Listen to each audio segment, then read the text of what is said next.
جو شخص اپنے اعمال کو سنوار لیتا ہے اللہ تعالیٰ اس کے حالات کو سنوار دیتے ہیں۔ ہم اس کوشش میں لگے ہوئے ہیں کہ حالات پہلے سنوریں پھر اعمال سنواریں گے۔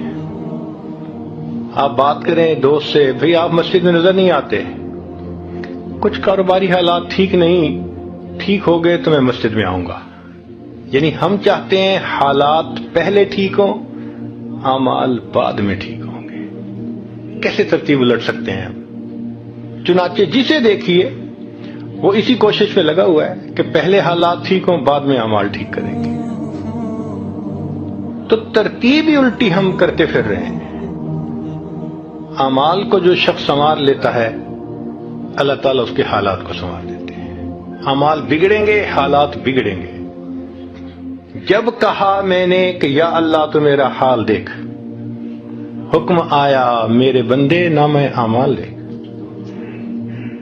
ہم حالات کا تو شکوہ کرتے ہیں، اپنے عمل تو نہیں نہ دیکھتے۔ سمپل سی مثال ہے کہ بجلی سے ایک مشین چلتی ہے، اب ایک بندہ مشین کو روکنا چاہتا ہے، ایک ہی ترتیب ہے کہ پیچھے سے بٹن بند کرو۔ آپ بٹن بند نہیں کریں گے، ہاتھ سے مشین کو پکڑ کے روکنے کی کوشش کریں گے، ہاتھ کٹوا بیٹھیں گے۔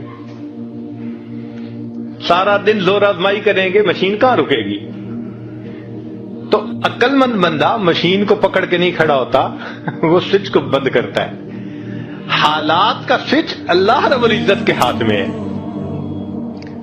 تو ادھر رجوع کرنے کی بجائے کہ اللہ حالات کو ٹھیک کر دیجئے، ہم حالات کی مشین کے ساتھ کشتی کر رہے ہیں۔ کون ہمیں عقل مند کہے؟ تو پہلی بات، جو شخص اپنے اعمال کو ٹھیک کر لیتا ہے اللہ رب العزت اس کے حالات کو ٹھیک کر دیتے ہیں۔ دوسری بات، جو شخص اپنی آخرت کو سنوار لیتا ہے اللہ تعالیٰ اس کی دنیا کو سنوار دیتے ہیں۔ ہم پھر الٹے چاہتے ہیں کہ پہلے دنیا سنورے پھر ہم آخرت سنواریں گے۔ یہاں پھر ہم غلطی کرتے ہیں، دن رات دنیا سنوارنے میں لگے ہوئے ہیں۔ پزل بنی ہوئی ہے، ایک حصہ جوڑتے ہیں تو دوسرا ٹوٹتا ہے، وہ توڑتے ہیں تو پہلا ٹوٹتا ہے۔ ہر بندہ لگا ہوا ہے اسی کوشش میں۔ تو اللہ رب العزت کے ہاں ترتیب یہ ہے۔ اس کی مثال اگر دیکھنی ہو، صحابہ رضی اللہ عنہ کی مبارک زندگی کو دیکھیے۔